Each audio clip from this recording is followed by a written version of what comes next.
Hello everybody. I think the next years will show that our lives will change thanks to artificial intelligence. I think archaeology will dramatically change in the next years, and antiquities restoration. And I'm very glad that Pompei is part of this process, trying to contribute in a productive way.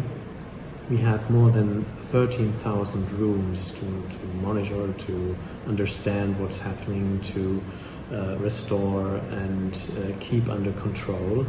This is very important for understanding the value and the importance artificial intelligence may have for Pompei, but I'm also thinking about the thousands and thousands of finds, small finds, pottery fragments emerging in Pompei and in many other parts of Italy and the Mediterranean.